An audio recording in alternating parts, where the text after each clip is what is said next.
ñu ñëw ci point bi nga xamante ne mun nañu wax ne déggoo ci du yomb mooy l'article 80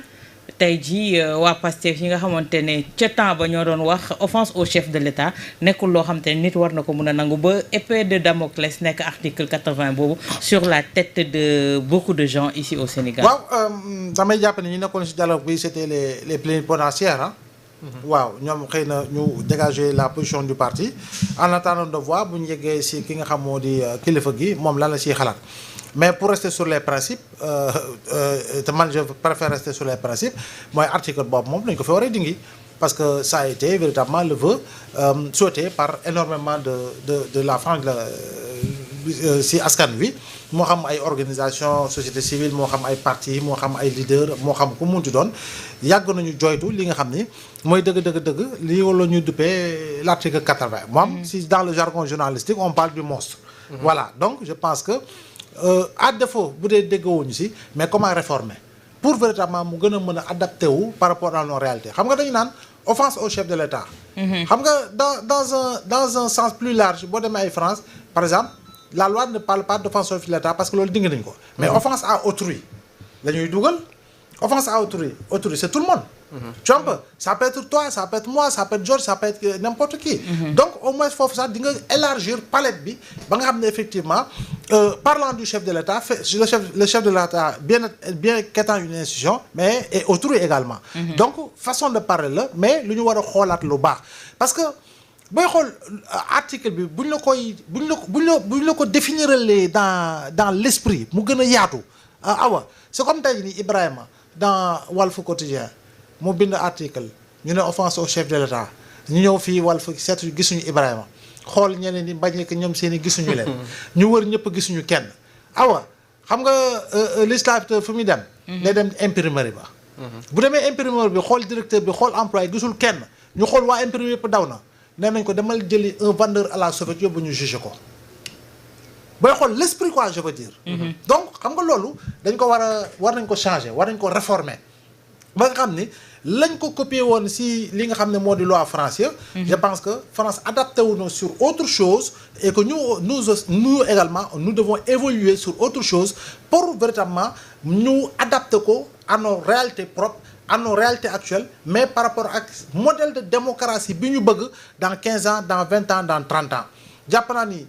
lu ñu war a mën a fàttali citoyen lambda bi mooy njiitu réew institution la am na kàddu yoo xam ne waruloo ko teg ci kawam waxuma la njiitu réew rek un citoyen lambda rek am na kàddu yoo xam ne publiquement waroo ko mën a teg ci kawam. mais est-ce que amagum nañu maturité soo gisee peut-être ñu bañ bi ñu demee ba nekk au fait bañ ñu supprimer cet article là moo di ne amaguñu garde-fou wala amaguñu une certaine loi pour protéger l'autorité. parce que boo xoolee lii xew tey. oui ak véritablement la horde des saagakat yaa ngi gis ak le nouveau métier créé malheureusement te ça pullule véritablement dans les médias ñu wax ko noonu jàpp naa ni Georges ak Ibrahima niveau de responsabilité bu ñu am code d'éthique et de déontologie tënk leen waaye nag professionnalisme bu ñu war a jiital ñoom ñaar ñii ak yow mi yàgg nga jot ab këyit moo xam communiqué la moo xam ne mu doon Georges nga lii ko xotti sànni mbalit parce que xam nga ni lii su ma ko exploité suba mën na andi ay jafe-jafe mais celui qui n'est pas professionnel mënul déceler loolu mënul xam loolu am na un mot dans un article produit journaliste professionnel bi moo koy déceler wala un verbe tel qu'il est conjugué journaliste bi moo koy déceler xam ne mot bi ak nuñ ko conjugué suba mën na mu yóbbu tribunal moom moo koy mën na soppi changer ko andi si beneen méthode d'écriture parce que comme nous disait comment dire ni ñu koy waxatee feu Mamles tout le monde sait écrire mais tout le monde ne sait pas écrire comme un journaliste un professeur PhD dina bind un texte avec un contenu mais d'une richesse extraordinaire oui xoolal du am benn effet journaliste bi jël ko lire texte bi exploiter ko journalistiquement texte bi def le tour du monde kon da lay wan ni yaa effet moo tax it am na yu bari yoo xam ne effectivement c'est vrai comme ni nga ko waxee garde-fou yi di nga xaw a tiit parce que am na lu xew am na loo xam ne dafa jël ampleur te mi ngi yokk te mi ngi gën a am doole si ñoo xam ne duñu professionnel duñu leneen duñu dara waaye nag kaddu fu mu gën a ñagasee ñu jël ko teg ko ci kaw autorité et je pense que autorité bu mu si munti doon religieuse coutumière chef de quartier ba imam ba ba si sénégalais bi nga xam ne yow ak man xamuñu ko te mi ngi doxantu yore mbuusam di jaay am na loo xam ne amuloo sañ-sañ pour teg ko si kawam parce que tu te dis c'est la liberté d'expression. Liberté d'expression si wàllu bopp nag dañ ko encadrer. D'accord. Georges Nesta, par rapport à cet article 80 tey est-ce que amul leneen luñ ko mën a substituer bu fekkee ne amagul comment faire également pour parfaire cet article là ba nga xamante ne nit ñi dinañ am compréhension boobu ñu ko doon décrier démb tey xamatuñu fan lañ ciy sukkandiku moom moo di ne lan mooy aar ki nga xamante ne moo di autorité boobu. Article 80 nag je reviens si li ma la waxoon léegi c'est un peu lié à en fait c'est un grand fourre-tout hein. Article 80 moom bu ñu la si bëggee jàppee. fu ñu toog ni sax mën nañ bu ñu génnee fii léegi ñu woo la ne la article 80. wala offense au chef de l'État. Offense au chef de l'État boobu wax naa junj naa ko léegi dama ne woon lu taxoon au niveau de la réforme des institutions temps wu Abdoulaye Wade je crois ñu ne woon bu kenn nekkati président de la République nekk chef de parti en même temps parce que day indi une confusion de telle que dootoo xam citoyen buy exprimer wu par exemple buy critiquer doo xam ndax chef de parti bi lay critiquer wala président de la République lay critiquer. ba loolu indi woon ñu ne nañ ko dissocier. À l'époque Macky Sall les gens de la paix dañu woon loolu duñ ko nangu. ñii nag dama xamagul aussi comme quelle sera leur attitude par rapport à cette question-là. Ils sont contre. Ah voilà, ils sont contre. Mais donc ça veut dire ils sont contre la suppression. Voilà, donc s'ils sont contre la suppression. Maintenant, comment faire pour cet article 80 là ñu xoolaat ko bindaat ko de telle sorte que dootul nekk en fourre-tout bi nga xam ne. heure bu neexee procureur mu wool ne leen voilà tu es sous le coup de l'article 80. loolu nag ñoom ñoo ko xam. Ibrahima mu ngi doon wax léegi bon on parle dans le général effectivement parce que c'est pas facile de supprimer aussi cet article 80 de façon systématique. maanaam nga ne amatul mais ça peut être la porte ouverte aux dérives yi nga xam ne surtout dañu toll si jamono loo xam ne lu neex waaye mu bind sur dans les réseaux sociaux lu neex wax mu wax lu neex waaye buy politique ne voilà dama nekk campagne électorale mën naa wax lu ma neex donc loolu aussi ça pose vraiment problème. moo tax article 80 c'est très compliqué mais mën nañ ko peut-être aménager je ne sais pas réécrire de telle sorte que bon voilà. On ne donnera plus l'impression d'être dans une dictature wala si réew moo xam ne alors tu peux pour un oui ou pour un non aller dormir à la bés hein. D'accord mais tey Ibrahima ni ko Abdoulaye Mbow waxee sànq dañoo toll ci moment boo xamante ne tey ji dérive verbale bi par rapport à l'autorité dafa gën a bëri gën a accentué wu tey ji suñu toogee ne article 80 boobu dañ ko war a dindi dañ ko war a supprimer. lan mooy doon garant wala lan mooy doon protection li nga xamante ne moo di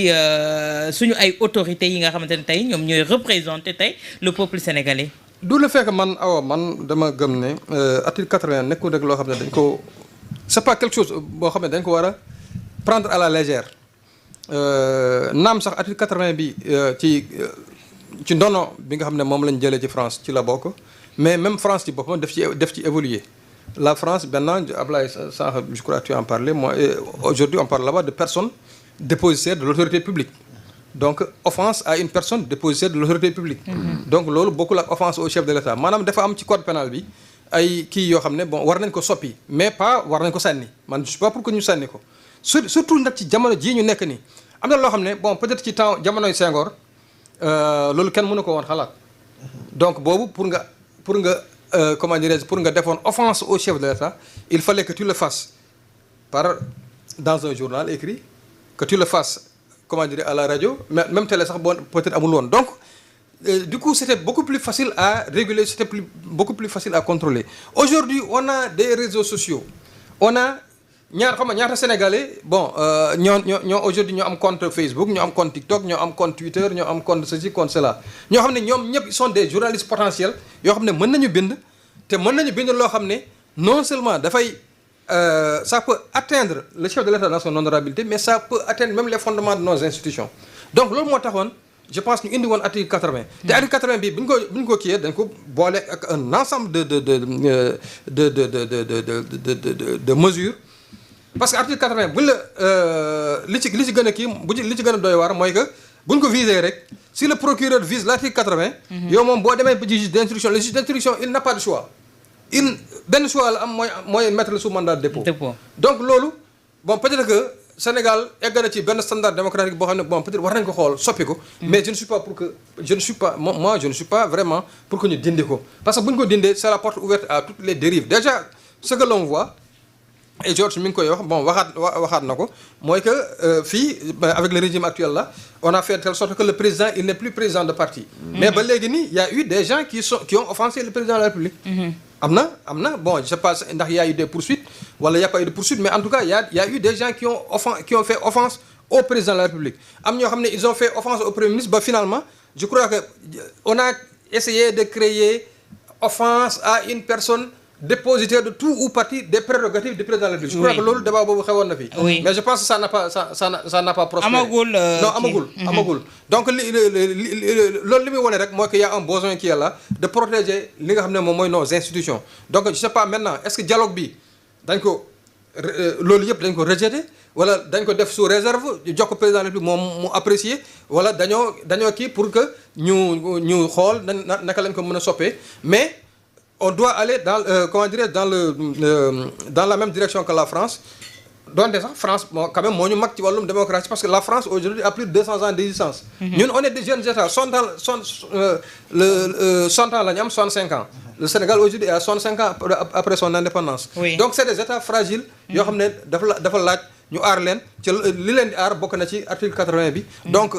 je ne suis pas pour que ñu jotee ko donc man je suis pour le juste milieu je ne suis pas pour que ñu sànni ko mais je suis pour que ñu réformer ko waaw ñu encadré ko réformer ko de sorte que mu méngoog li nga xam ne moom mooy évolution démocratique bu dëkk bi. D'accord merci beaucoup le Thierno Ibrahima Anne Abdoulaye Mbow merci Georges Nesta Diop également ñu lay jaajëfal Djibril Ndir Omar Gueye également Aliou Lo ñu ngi leen di jaajëfal El Hadj Youssoufa Diatta DJ yu doomu ndey le réalisateur attitré de Kepar gi ñu ngi koy jaajëfal Mortala Diagne maa ngi lay jaajëfal bu baax Dieynaba Janor également Koumba John Mamor TV Mboro également ñu ngi koy jaajëfal bu baax a baax Gio Manchester United ñu ngi koy jaajëfal Lo Khalifa également Majib